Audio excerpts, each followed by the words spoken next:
The low hum of the ceiling fan did little to ease the suffocating tension in the grand hall of Ouagadougou's presidential palace. Faded rays of evening light slashed through the tall windows, casting long shadows over the faces of the men seated around the mahogany table. Ministers, military generals, and foreign envoys sat stiffly, eyes flicking nervously toward the head of the table. The chair was empty.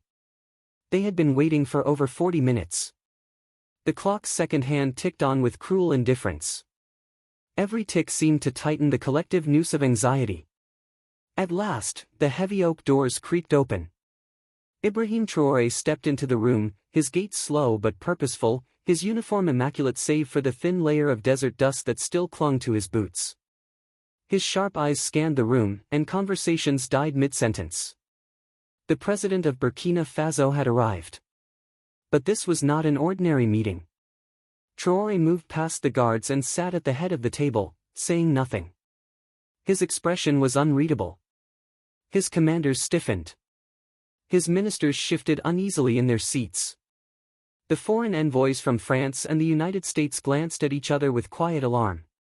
They had never seen him like this before. The folder in front of Traoré lay untouched.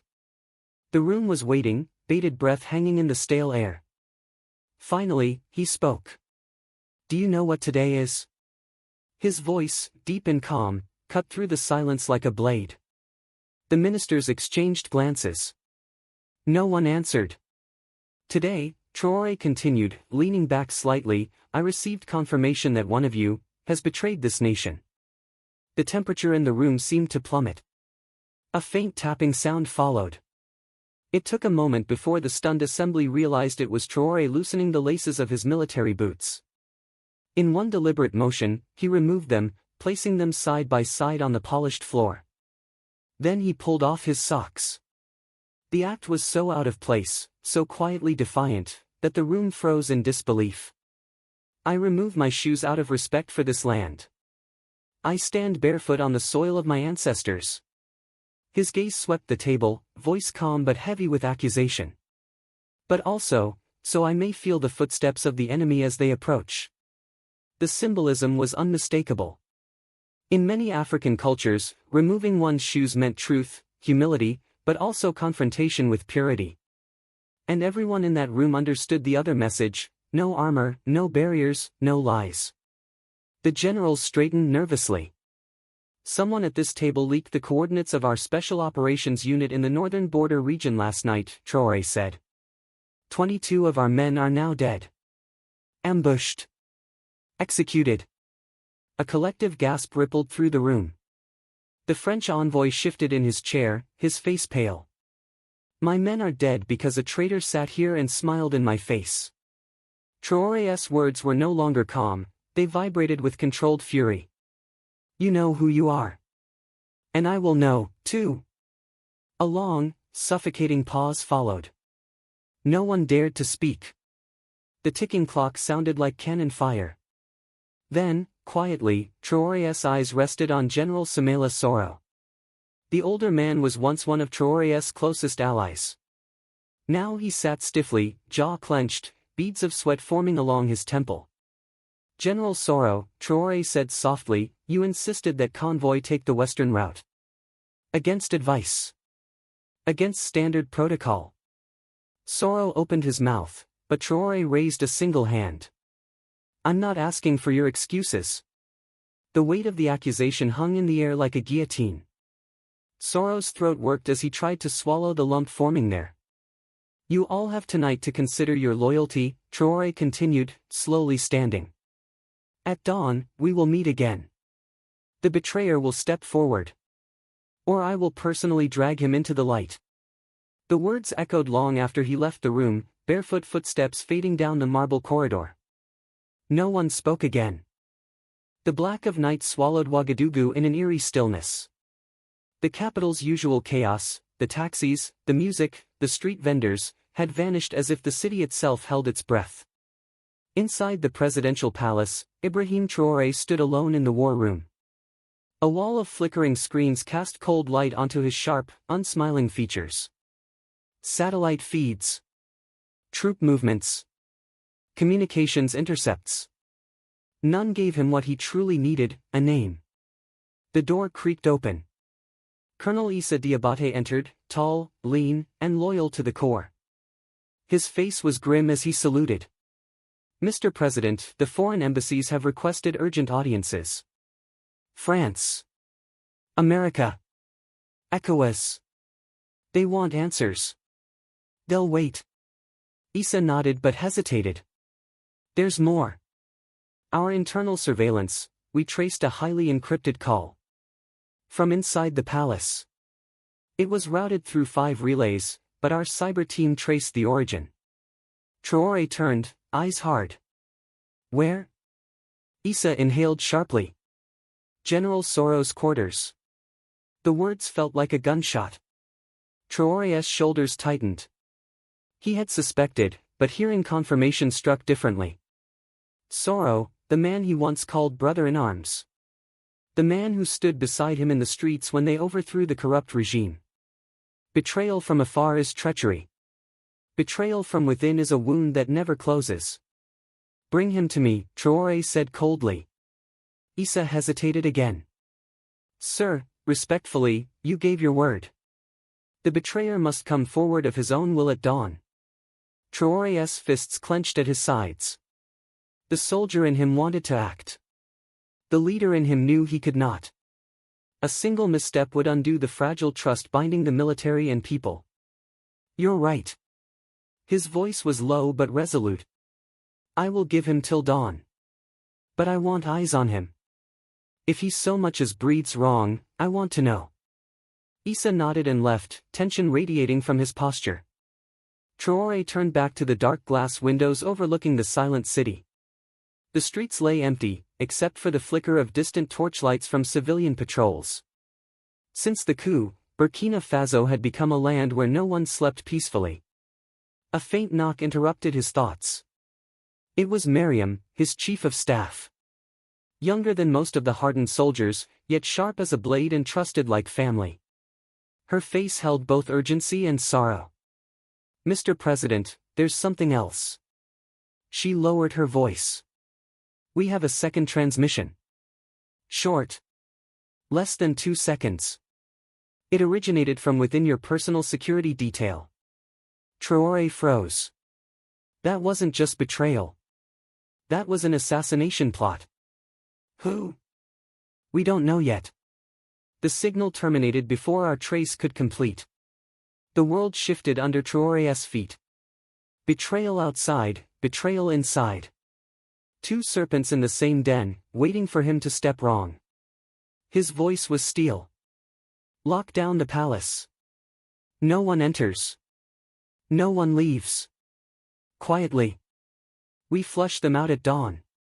Mariam nodded and vanished like a shadow. Traoré stood still, the weight of his nation pressing onto his shoulders like an iron mountain. His eyes burned into the darkness beyond the glass. The trap had been set. All that remained was to see which snake slithered first. As the clock ticked past 2 a.m., his bare feet shifted silently on the cold stone floor. He whispered only to himself. "I will not fall." Outside, the winds rose over Ouagadougou like the whisper of ancient spirits watching from beyond. The hour of reckoning approached. The first call to prayer had barely begun to echo across Ouagadougou when the presidential palace awoke under lockdown. Guards moved with hushed urgency. Security cameras flickered between faces, movements, and shadows. Inside the council chamber, the same ministers and generals who had sat in stunned silence hours before now filed in under armed escort. None dared speak. The air felt thicker than before. Every man and woman entering the room knew the gravity of what was about to unfold. Traoré entered last. Still barefoot. His uniform crisp, but his face bore the exhaustion of a man who had stood alone against invisible daggers all night. His expression was carved from granite. "Sit." Chairs scraped. Breaths were held. Traoré stood at the head of the table, staring them down. "The traitor among us has not confessed." His voice was calm, but deadly. "So we will unmask him." With a nod to Colonel Issa, the heavy double doors swung open. Two soldiers dragged a man into the room, disheveled and bruised. It was Captain Abdoulaye, one of Traoré's personal security officers. Gasps swept the room. Traoré's eyes narrowed. Captain Abdoulaye. Your encrypted signal betrayed you. The man trembled but remained defiant. I don't know what you're talking about. Traoré stepped closer, lowering his voice so only Abdoulaye could hear. They offered you money, or your family?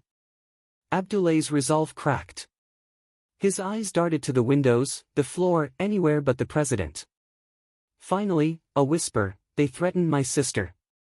Traoré closed his eyes briefly, as though absorbing the weight of the admission.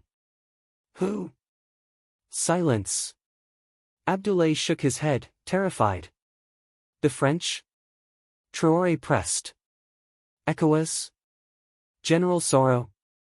Abdoulaye flinched at the last name. It was enough.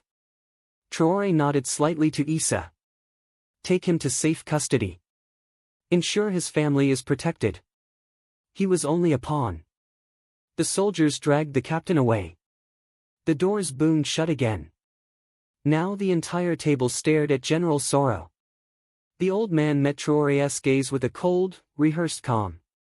You have no proof. Traoré slowly stepped out from behind the table. His bare feet touched the cool tile as he walked the length of the room toward Soro. The symbolism was unmistakable. I have something stronger than proof. His voice was low, lethal. I have instinct. I have 22 dead soldiers. I have a captain who flinched at your name. And I have the eyes of every loyal soul in this room. He stopped, inches from Soro. The general did not move. Stand, Traoré commanded. Soro hesitated, then rose. The quiet scraping of his chair was the only sound. Traoré spoke again, loud enough for all to hear. If you are innocent, you will not object to a tribunal before our military court. Soro's jaw tightened. You have no right. I have every right. Traoré roared, his controlled fury finally breaking free. I removed my shoes so I could feel the pulse of this land beneath my feet. I know what it tells me. You betrayed us. Soro's poker face shattered. A flicker of fear crossed his hardened features. But before he could reply, a loud explosion rocked the palace. The windows trembled. Guards stormed in, weapons raised. Issa's voice bellowed over the chaos, Mr. President. Attack on the outer perimeter. Armed mercenaries, heavily armed. All heads turned in panic. Soro lunged, grabbing a concealed pistol from under the table. The room erupted.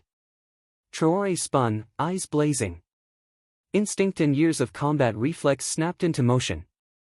A single shot rang out.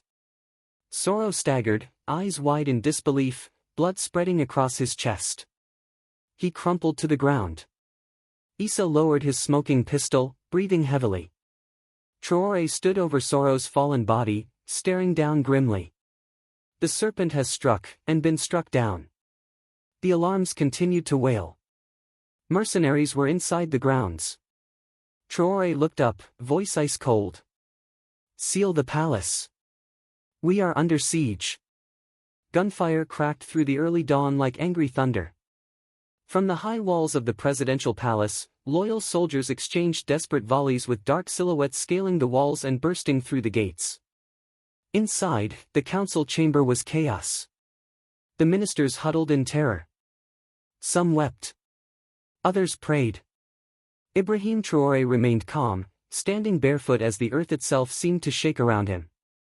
He turned to Colonel Issa, who already had his rifle slung over his chest and a radio pressed to his ear. Status? Traoré demanded. Unknown number of mercenaries. Highly trained. Moving to breach the inner courtyard. We're outgunned and outnumbered. Traoré's face hardened. Then we fight. Issa stared at him, conflicted. Mr. President, we can get you out. There's a safe route. Traoré's glare froze him. I don't leave my post. They're not here for Burkina Faso. They're here for me. I stand, or this nation falls. For a moment, Issa only nodded, admiration and loyalty burning behind his grim determination. Then we hold. Outside, the battle intensified. Loyalists fought desperately. Explosions lit the sky with angry orange flares. Traoré took the weapon Issa offered, a compact pistol, and checked the magazine with practiced ease. The heavy doors to the council chamber shook under the assault. Traoré motioned for the ministers to take cover behind the thick stone walls. With each booming thud, the men inside knew death approached. Then, suddenly, the pounding stopped. A chilling silence fell over the palace. Traoré raised a clenched fist, signaling everyone to remain frozen. His bare feet slid silently across the cold floor toward the door. A faint voice echoed from the other side. "Mr. President. Open the door. We only want you. Surrender now and we guarantee the safety of everyone else." The words were calm. Too calm. Too rehearsed. Traoré stood close enough to the wood to feel the breath of the speaker. He replied without hesitation. "You offer safety from foreign betrayal. You offer lies wrapped in velvet. Burkina Faso will not bow again." The reply came instantly. "Then you all die." The doors exploded inward. Masked figures in black surged in, rifles raised. The lead attacker had only a split second to process what awaited. Traoré fired first. The mercenary's body jerked and fell. Then the palace defenders opened fire from the shadows. A brutal, close-quarters battle erupted. Smoke filled the chamber. Bullets tore splinters from the ancient walls. The cries of the wounded and dying echoed like the ghosts of the past. In the chaos, Traoré moved with lethal precision. 2 shots. 3 shots. A mercenary fell with each pull of the trigger. His bare feet gave him silent mobility in the blood and dust. Colonel Issa fought beside him, rifle barking as attackers fell. But the mercenaries were relentless. They pressed forward, forcing Traoré and his defenders backward into the narrow hallways. Traoré emptied his pistol and picked up a fallen rifle. His eyes were bloodshot but blazing. As they reached the last defensive line, an iron-reinforced security gate, the shooting paused. Through the haze, a lone figure stepped forward from the invading force. Tall. Broad-shouldered. Unmasked. A European. Sharply dressed even under his tactical vest. The cold arrogance of a hired assassin who had done this before. "You fought well, President," the man said in perfect French-accented English. "But this is over. You can die now, or you can kneel." The word kneel hung in the air like poison. Traoré straightened, shoulders back, rifle lowered but not discarded. His eyes, fierce and unbroken, bored into the mercenary's skull. Slowly, and to everyone's shock, Ibrahim Traoré bent down, and untied what little remained of his blood-stained uniform jacket. He threw it to the ground. He stepped out from behind the barricade and stood barefoot, facing the assassin. The silence was total. "I kneel to no man," Traoré said, voice a growl of defiance. "If you want my life, come take it yourself." The assassin's smirk faltered. His hand twitched toward his pistol. That's when the shot rang out. Colonel Issa's sniper, hidden since the start, had finally found his mark. The mercenary's body dropped like a stone. The attackers hesitated. Their leader was dead. The momentum of their assault evaporated like mist. Traoré raised his voice, booming and unyielding. "This is our land. You came for a man. You met a nation." The defenders surged forward. The palace erupted in renewed fury. The remaining mercenaries fled or were cut down. At last, the gunfire ceased. The dawn sunlight spilled over the ruined but standing presidential palace. Burkina Faso had not fallen. Not yet. The palace walls, still scarred by bullet holes and scorch marks, stood defiantly in the rising golden light. Smoke curled lazily into the sky, mingling with the cries of wounded men and the soft shuffle of boots on broken stone. But the flag of Burkina Faso still flew. Inside, Ibrahim Traoré walked the length of the battered council chamber.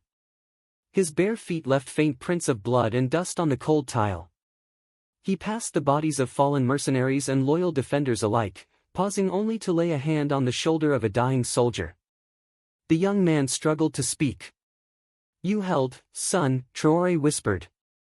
"You held for your people." The soldier's final breath escaped with a faint smile. Traoré stood. Grief weighed heavy on his chest, but his posture remained unbroken. He turned as Colonel Issa and Mariam approached, their faces etched with fatigue and disbelief. "Sir," Issa reported, "the last of the attackers have been cleared. We've secured the perimeter. No more threats." Mariam nodded grimly. "International observers are demanding explanations. Foreign media says you staged a massacre. ECOWAS and the French embassy both deny any involvement." Traoré let out a cold, humorless laugh. "Of course they do. Shadows never claim their assassinations." He paced slowly to the window overlooking the city. The streets were already filling with civilians holding flags, singing, and cheering. They had heard. They had seen the smoke. They knew. They knew that once again, Traoré had not fled. He had stood when others would have run. "Tell the world what they fear most," he ordered. "Tell them I survived. Tell them Burkina Faso stands." Issa and Mariam nodded and moved swiftly. Traoré remained at the window, staring into the horizon.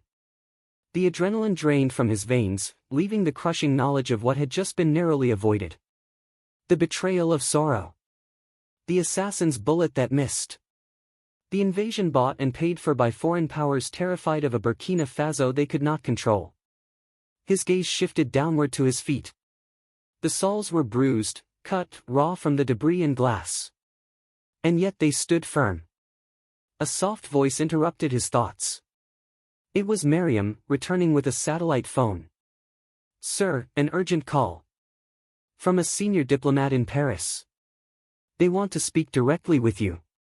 Traoré took the phone but did not lift it immediately to his ear. Instead, he looked back at the men and women gathering outside. The people. His people.